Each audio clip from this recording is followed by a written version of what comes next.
Hi everyone, I'm Alberto from the Unstoppable Creator, and today we have early, at least for me, interview, an unusual time for this podcast because with me there's Veronica who lives in Hong Kong, so there was no other possible time.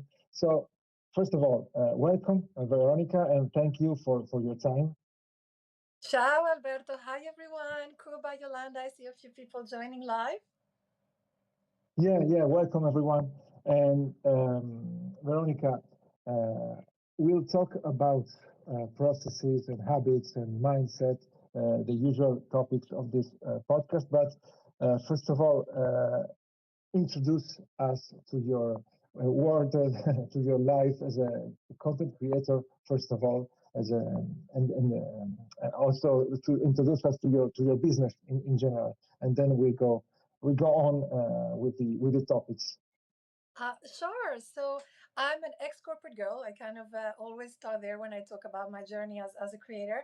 I was in the corporate world for over 15 years, working for big brands like Apple and Estee Lauder. And during the pandemic, like for most people, my life just went like an avalanche, upside down, and I decided to start a new path. That was 2.5 years ago. I had no idea what I was doing back then, but I knew that I wanted to build a business that freedom, that gave me purpose. I'm a mom as well, so for me being able to have that flexibility was so important. And so I started writing. And I would say that writing is actually what took me to where I am today, which is really a business that has three different pillars. One of them is writing and everything that has to do with writing. My newsletter, the Lemon Tree Mindset, is where I focus all my time, let's say, on the writing aspect. The biggest pillar is actually public speaking. Many people know me as Veronica from Substack, but actually the biggest pillar is public speaking. I do quite a bit of webinars, keynotes, workshops for big organizations on topics related to leadership, growth mindset, and topics like that. And then the third one is coaching. I coach and is the B2C. So I coach individuals that want to what I'm doing today, how to turn your creativity into a business, how to monetize your writing. Some people want to grow on Substack, but some people want to build an ecosystem, for example. So these are the three Hmm. pillars: writing, speaking, coaching. Great. And yeah, the amazing thing for me is that you have a lot on your plate, and only considering the business side, but you also have a family. You also travel a lot for your work. And because, yeah, public speaking means traveling. and and also you are a triathlete. Oh, sorry, the lights went off. So Nice. Okay, I think we lost Alberto. So these are the things that happen when you're going live. This was not planned. As Alberto joined, I'll just talk a little bit about the triathlon. Oh, you're back. yeah, sorry. It's something strange with my lights. They never turned off so automatically. But yeah, yeah. Sorry. Go on. I'm very. Uh, I think we can start from your from a question I asked many of my guests. How is your typical day? Because you have to fit a lot into your days. So how busy? Yeah, how is your day? Do you have a routine? How do you use your time? Do you manage your time to fit everything you're doing? So, okay, what I'm going to say, I have to preempt by saying that I have young children, okay? And so that kind of changes everything because it means that Yeah, it's very limited, as Alberto knows. I know that you're a dad as well. And so that means that I wake up very early. And this is a choice because I do realize that I'm a morning person, like many of you. I don't know in the audience who is a morning person. And so I do find that my premium time is really in the morning when the yeah, city is still sleeping, the kids are still sleeping. And so I really find this quiet space where I can really focus and visualize what the day is going to look like. As an athlete, I really focus a lot on visualization, like what does success look like? What do you want a great day to look like? The same with the race. What does the race look like? And so I do quite a bit of focus work in the morning until it becomes chaos. And there's chaos, there's planning for school, all of these things happening. Usually because of the time zone where I'm in, and a lot of, so I live in Hong Kong. So I'm, to give context, 12 hours ahead of New York. But a lot Yeah. of people that I talk to, a lot of the live sessions that I do, today's an exception, tends to be very early for me. So after the kids go to school, I do all the things that rely on time zone, let's say, and a lot of client work. So I do all of that in the morning, and I really try to have like very packed days until 2 p.m. or so. Because afterwards in the afternoon, I always like to do something with my children. Like after this live, I'm gonna go rollerblading with them. So I want to make sure with feeding time for my kids, and that obviously means that I have less time to be able to invest more in my business. But I've already done that. I've already been in businesses where I was working 12 hours a day and earning much more than I do now, and I was not as fulfilled and I didn't have as much purpose now. So sometimes it's very important to know that you are going to have to make compromises and know what is it that you're willing to let go of. So for me, sometimes that means shorter days, but it also means that it gives me a lot of quality time with my family. Yeah. And so, uh, how long on average do you work every day? Because this is not this is an important question, because some people get very incredible results, but when you dig into their routines and their habits, you learn that they have nothing else than work. And so, yeah, of course, they are getting those results because they are spending their entire lives. So, on average, how long do you think you work every day?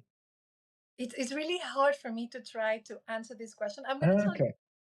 I'm not the creator who's here to tell you I work 4 hours a day, 4 days a week, and I Yeah. have a figure business. That is not me. Honestly, I'm the opposite of what people tell you. I try to squeeze in work here and there. Mm, I do a lot of work. For example, this might sound strange, but when I'm working, I deliberately don't. Sorry, when I'm running, working, I meant working out. When I'm running, I deliberately don't run with music because that's my thinking time. And so I'm not computer, but that is actually my ideation. And then when I come back from my run, all sweaty, and I'm like, oh, these are all the ideas. So I consider that my running is my ideation time. And so back to having very limited time, I really try to squeeze, as much as I can. If I have to give an average, I work perhaps 6 hours or something like that on a day, basically because I don't have longer. And also sometimes when I put the kids to bed, I do find that it's very it's very relaxing to do the work that doesn't require pressure.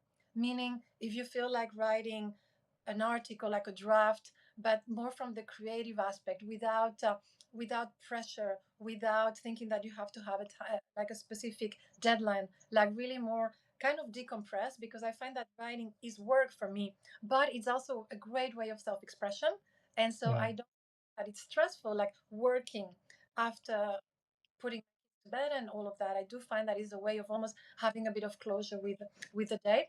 And one tip that I find works. Oops, sorry, things of the life that I find that works out really well is everybody talks about the to-do list in the morning, but actually closing the day and having that closure of what is actually pending, so that Yeah. instead of an open list in your mind that is going to be hovering around your head, if you wake up in the middle of the night, you actually put that on the side and you're very aware of what you have to do. Like in my case, I know that this week I'm going to have two coaching clients. I know that tomorrow I have a masterclass in Spanish. So I have all these things. And instead of focusing only on what I need to do in the morning, in the evening is a great way of having closure. Yeah. Yeah, yeah. You go to sleep with a less stress and maybe an empty mind. So yeah, and you wake up, and when you wake up, you already know what you have to do, so you can hit the ground running immediately. And I, after having a kid, I started realizing that for me too, it's best to squeeze in work, since I've been building this career, which is something I want to do. It's not something I'm eager to leave behind on every Friday. So I also like it, and and yeah, it's best to squeeze in work when everyone else is saying no, it's not work time now. But yeah, it seems strange, but when you work for yourself, you can do this, and it may be for some people the best way to work.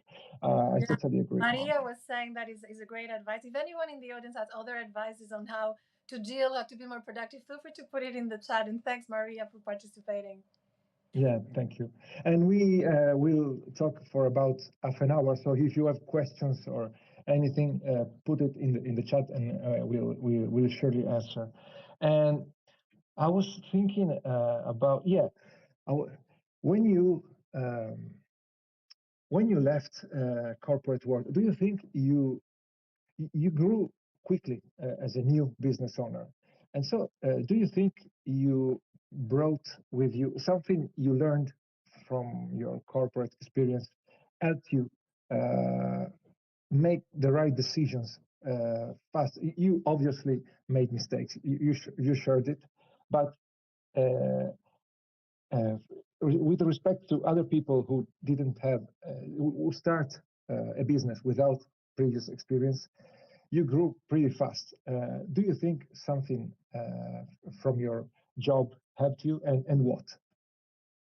Yeah, I think that that's a really good question because a lot of people, when they're in that particular situation of leaving the corporate world and starting something new, we have a lot of imposter syndrome because we think Hmm. an entrepreneur and I'm a corporate person and I'm starting from zero.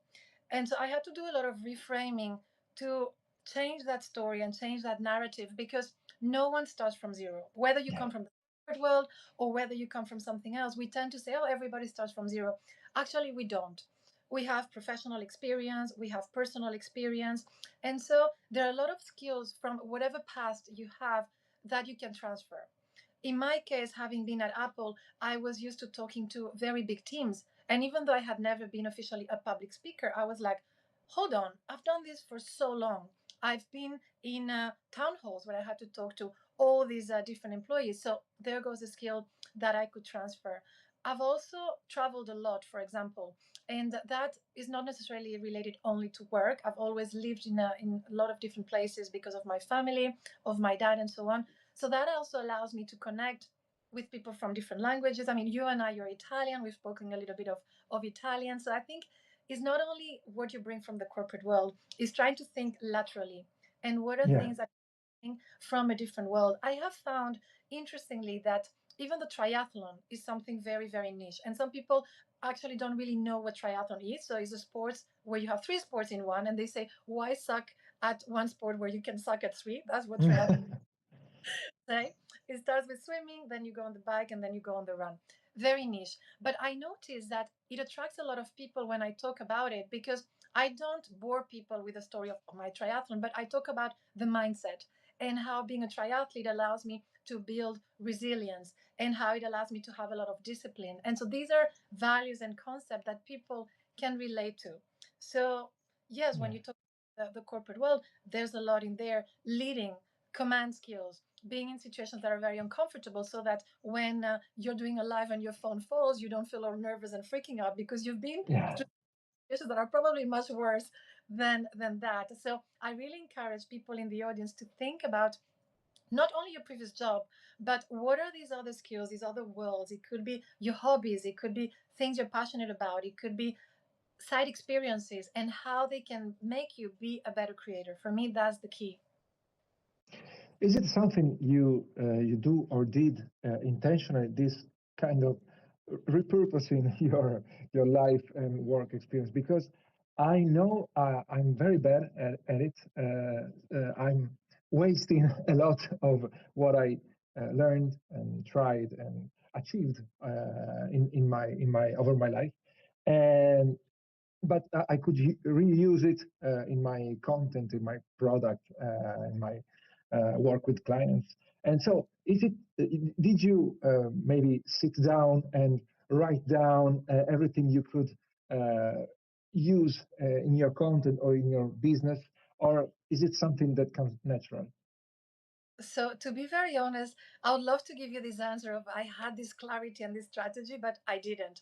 And I always think that action precedes clarity, meaning if you Hmm. want a great strategy, you have to get dirty first and you have to do Yeah, a lot of things that don't work.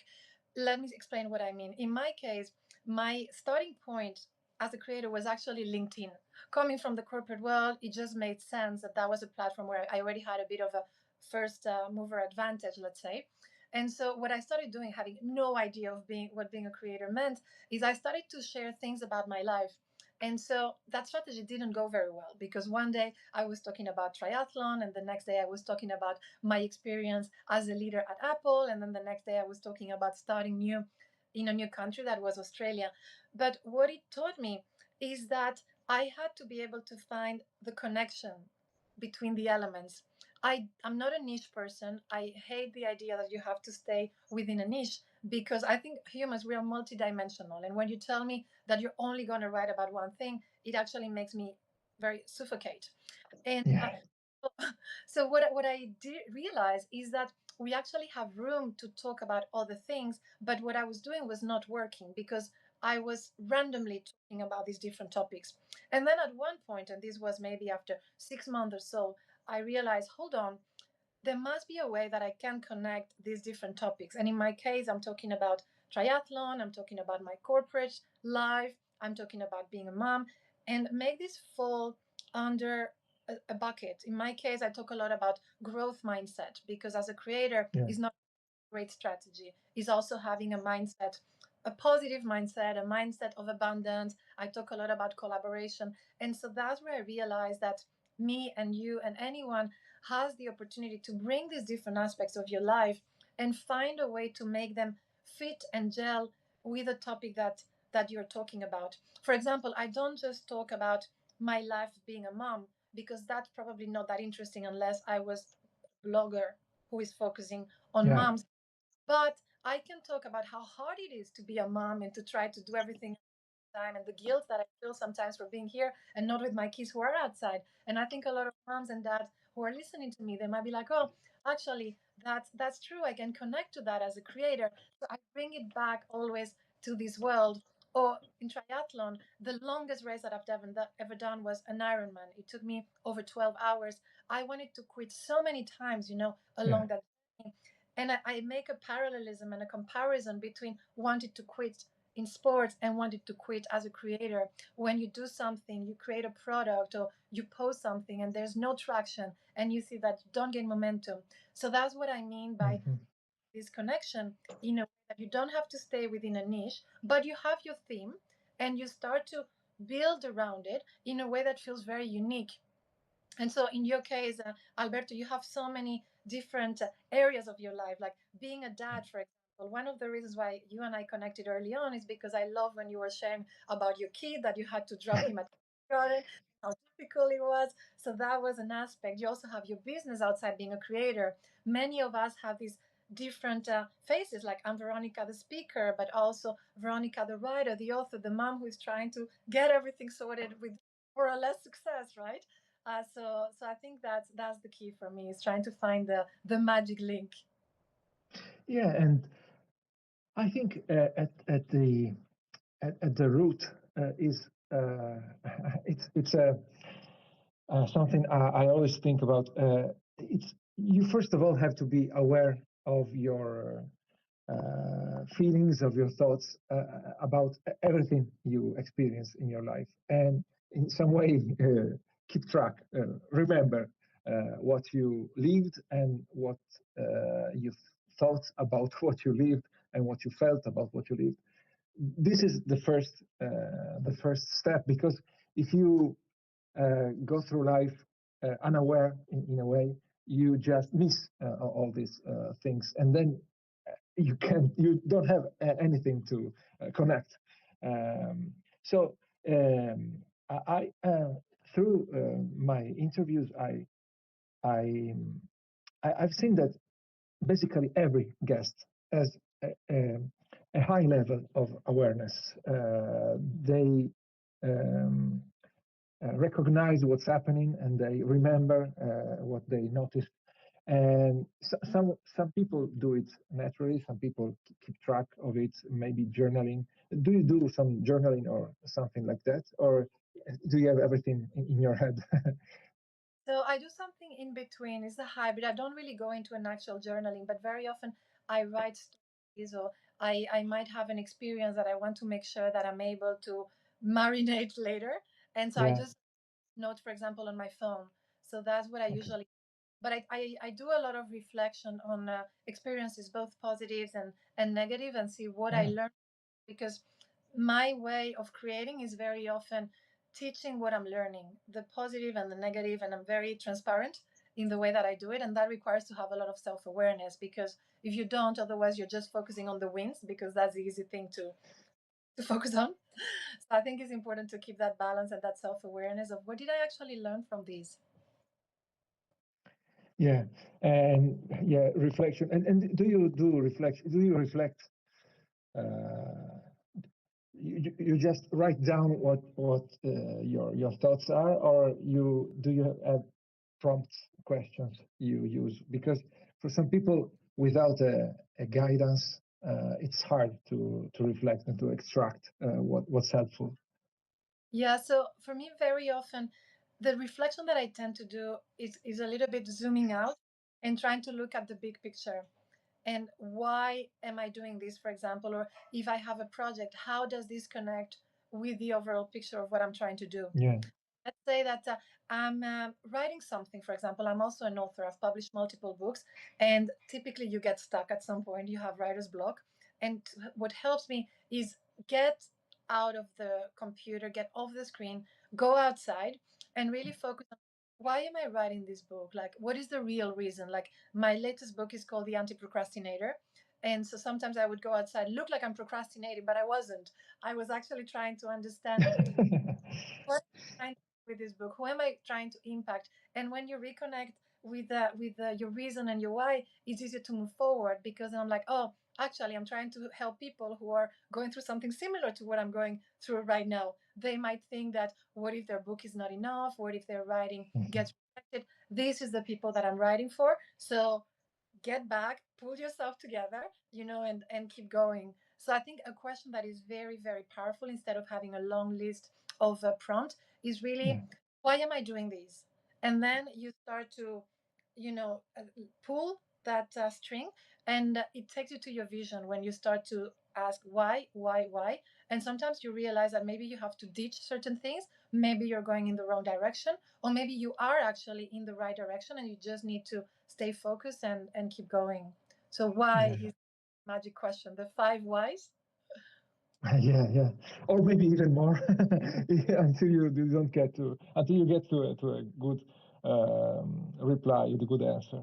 Yeah, and actually, this is very important because you can use the five whys technique for larger projects like your book, but it's helpful also for a simple, humble article, because maybe sometimes you start going into tangents, or the article doesn't convince you, and if you ask yourself, why I decided in the first place to start writing this That's article, maybe one, you realize.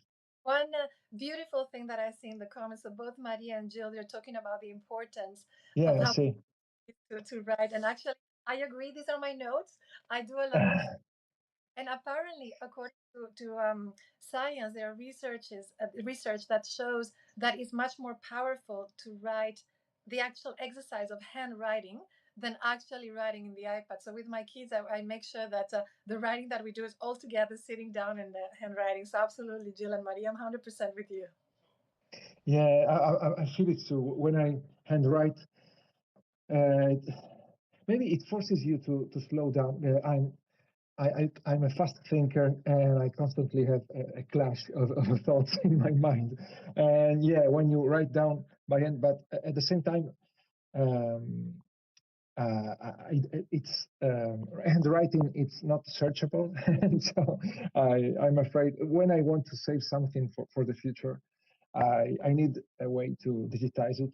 Actually, with AI, you can photograph your handwriting, and if it's not bad as mine, it transcribes it faithfully. Yeah, I need the digital version of my notes. So to switch gears, when you thought about your business, your life, your business in especially, you have to create content for Substack. You maybe are still creating content on LinkedIn, and you have to uh, give public speeches.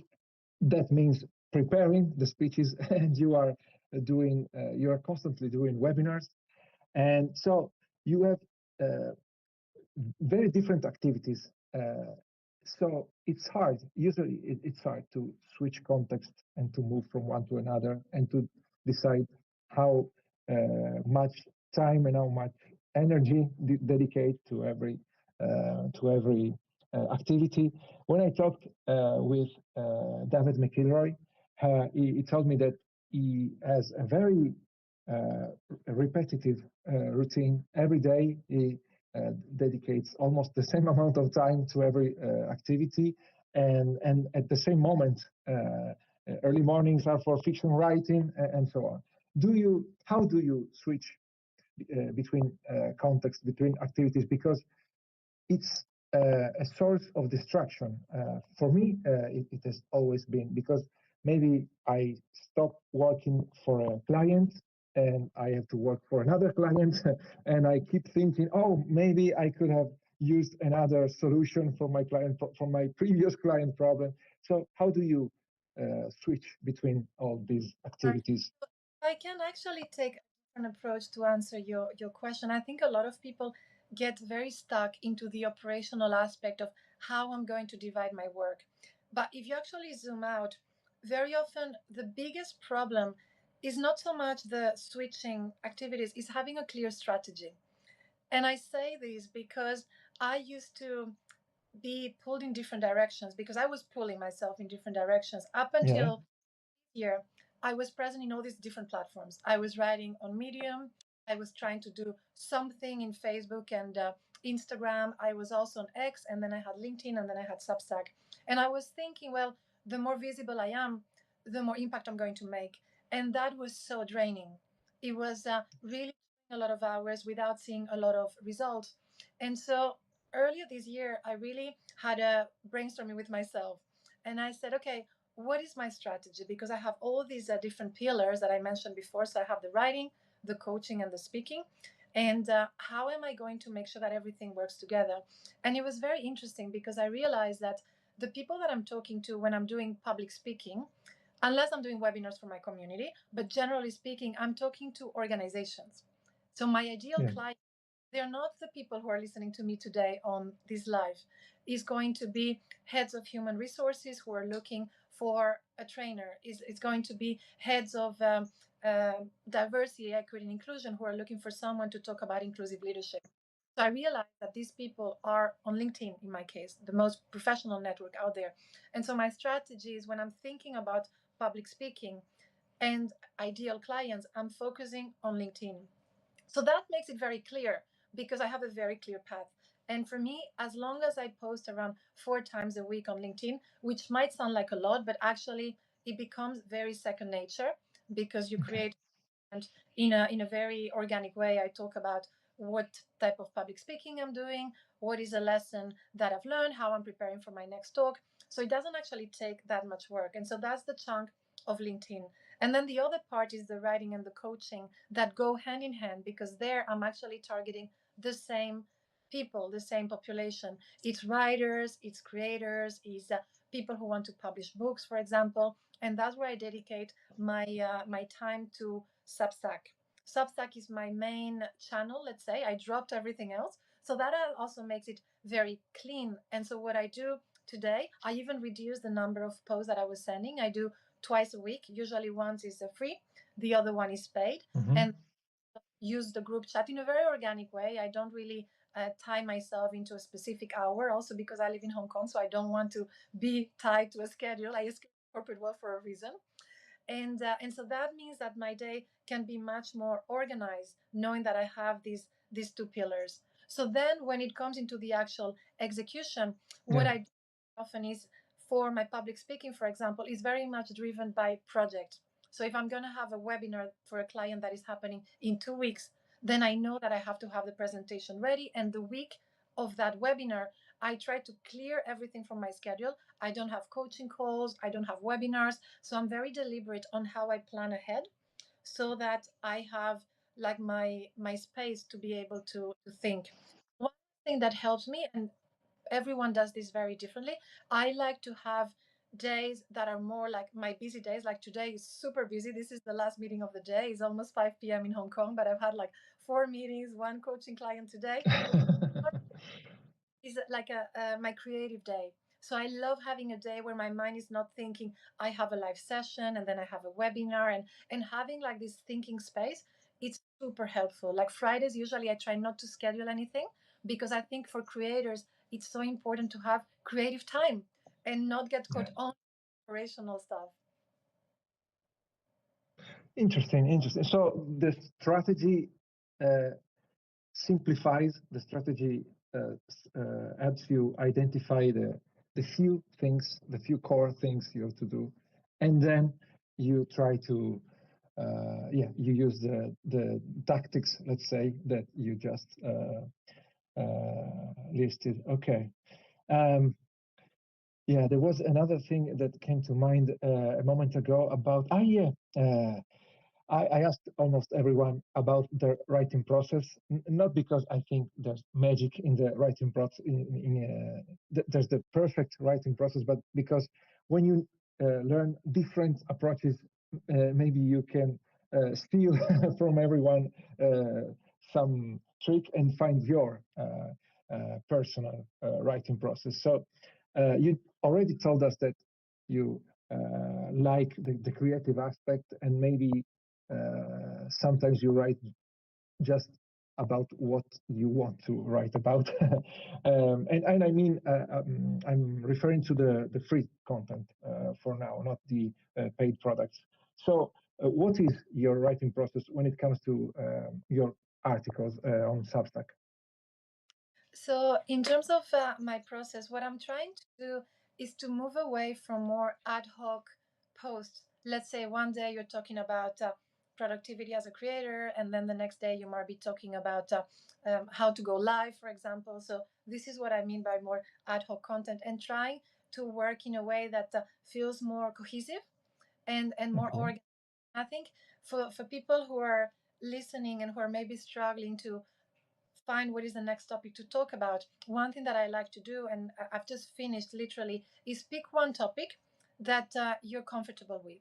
For example, in your case, Alberto, you've done a lot of these interviews. I think you have a lot to share in terms of how you interview guests, what are some tips for going live, and things like these. And so instead of having only one article that talks about that specific topic, I break it into maybe it's 5 key points, or perhaps it's 10, it doesn't matter, but I almost build like this sequence, and I just finished doing that with public speaking.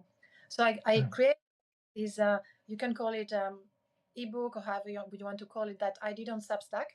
And so I picked the topic of public speaking because it's something that I do every week, I'm very comfortable with, and I broke it into, it was only 7 modules, let's say, and for each of them I usually start with a mindset, and this is my strategy. I start with a mindset, and then I go into the strategy, and then I go into the tactics, which is exactly what I did when you asked the question. My brain operates like that. I need a structure. And that structure is great for creators because it really allows you to be able to build on a topic. So not stay at the, if I'm talking about public speaking, I start about the mindset. What are typical things that hold us back? The fact that you and I have an accent, awesome that we're doing a live in English. The fact that you don't like your voice or you don't like how you sound on camera. So I talk about all the mindset piece. Then I go into the strategy. Okay, you're interested in speaking in public. Where do you get started? And so you start small. Maybe you do a pre recorded video and so on. So that might be the second topic. And then the third one might be tips to speak in public. And so my process has evolved from just trying to write one good article to actually have a sequence so that I can get people into a journey. And Yeah. then how all of these culminates, let's say, once I wrap up these 7 modules, for example, I turn that into a digital product. And that's where Yeah. the side comes in really handy, because you're marrying the creative aspect of I want to talk about public speaking with the entrepreneurial aspect of how am I actually going to monetize it. And even if it's free content, what you've done is you've created week after week the content for what can become a digital course. It can be an ebook. It could be a masterclass, for example. So that's something that, talking about productivity, I think it's very helpful because it elevates your content from disconnected things you talk about to actually something much more cohesive, and you can go deeper. Great. So it's very so you uh, long outline that includes that covers many articles, and then you have the you just split it out and just in quotes and write the separate articles. And you don't use AI, right? You shared it on notes recently. So I Yeah. for example, if for my webinars, for example, I always like to validate, and webinars or keynotes or things like this, it's very tricky because you might have 1 hour to deliver your content, so you really have to stay on track.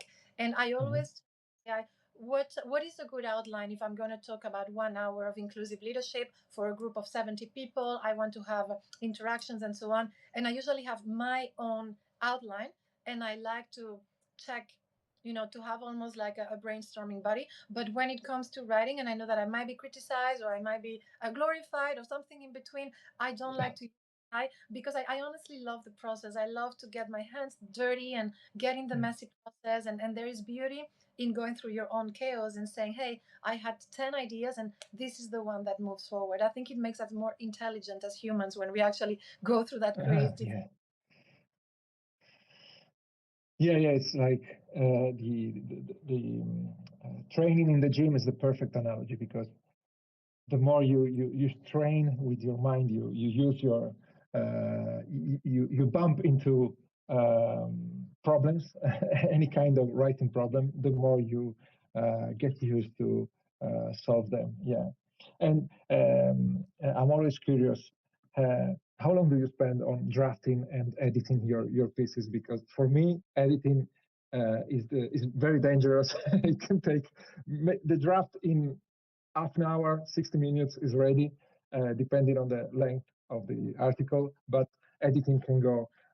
I have to restrain myself when editing. What's your experience? My experience is a little bit like eating your food. Like, I can't eat my same food again and again when I'm cooking. So at some point, you have to press the button, and I'm Okay. like, I'm always gonna be a typo right after I send it, and I used to get like very, very apprehensive about that, and now I just like, look, I know that there's going to be some typos. By the way, if you feel that this resonates, one thing that works wonders is on Substack in particular, you have the option of doing the proofreading on a different format. And I learned that actually by simply changing the format, so let's say I use a Mac, so I write my article on a Mac. If afterwards I do the proofreading on one of the other formats that they give you, for example, the phone or the iPad, you're stimulating your brain because it's almost Okay. reading text. And so very often you find that even if you read a text 20 times, if it's in the same format, you're still going to go over, the certain mistakes Yeah. and things like these. But honestly, I think we spend a lot of time on the editing piece, and at some point you just have to say, okay, I'm going to put a deadline, because otherwise the editing is never done. It's really how much can you cope with the pain of keep on editing. Yeah. Absolutely. And maybe you are more careful when it's a book you have to publish with an editor or a product. But when it comes to free articles, people are more forgiving. Readers are more forgiving of typos or minor, let's call them mistakes. Yeah. So I think we've said a lot of things. We covered a lot of things, and no, I just have a last question about monetization, about digital products, because you said that you can when you write a long series of articles, it's easier to repurpose it. And I talked with other creators who use a similar approach. And when you repurpose, how different is the product from what you already published? Because I published products who were very similar, who just put together in a useful, hopefully useful package, something I already published, or sometimes I re-recorded videos that I already shared on my YouTube channel, but maybe they were more polished and organized. And yeah, you can sell those products, and it can be the way to unlock your fear of creating something, a paid product. Maybe your first product it's just free content, repurposed free content. So, what is your approach?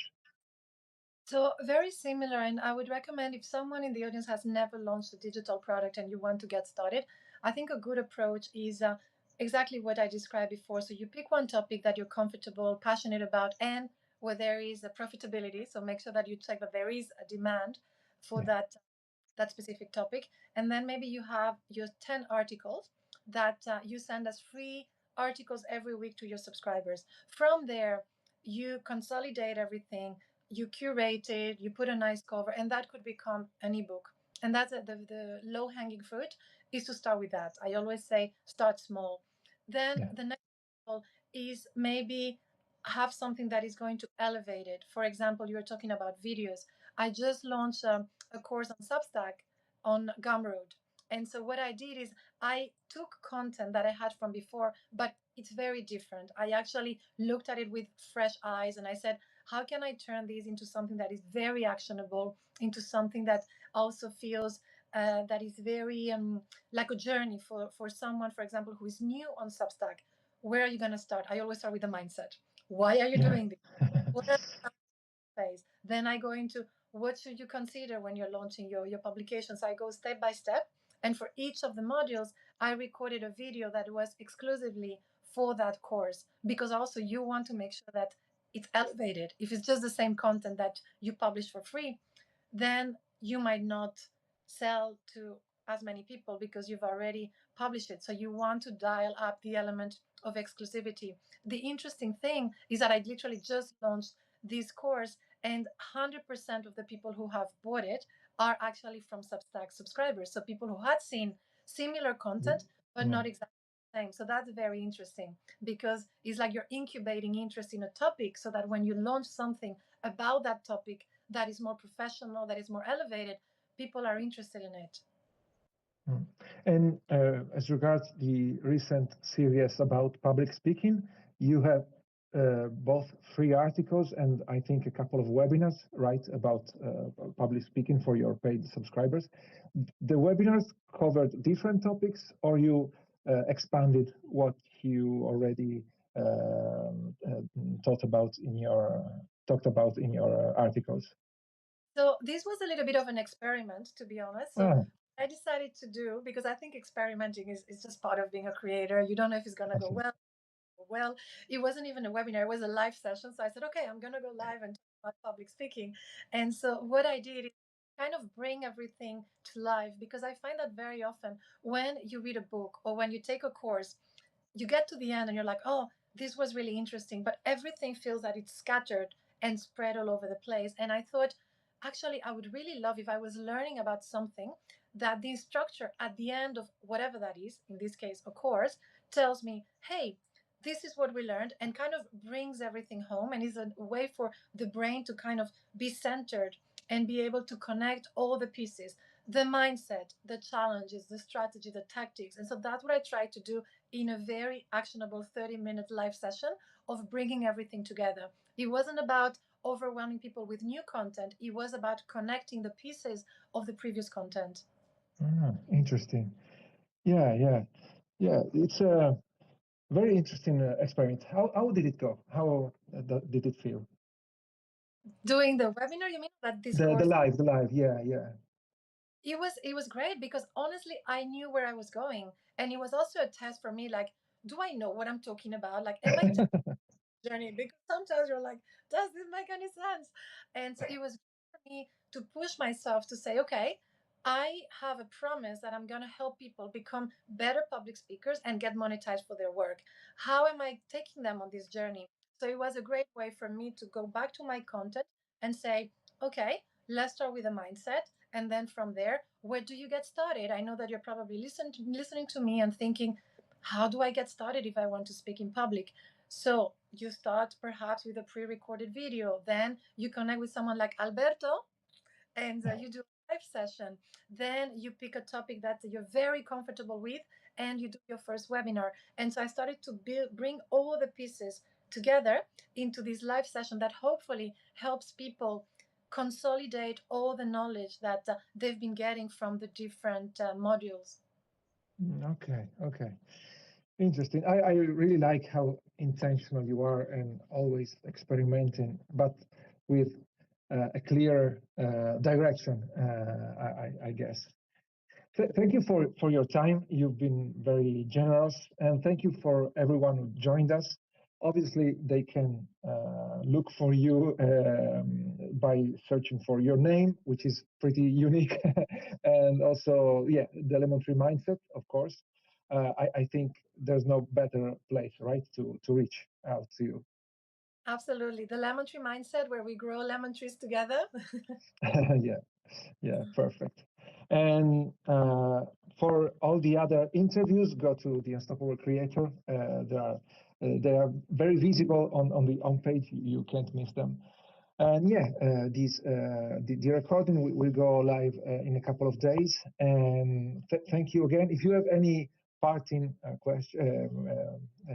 questions, but words for our audience, or we can just say goodbye. Just a little thing, since we're talking about taking risk and all that, I really encourage everyone in the audience to commit to do one thing that you've never done before.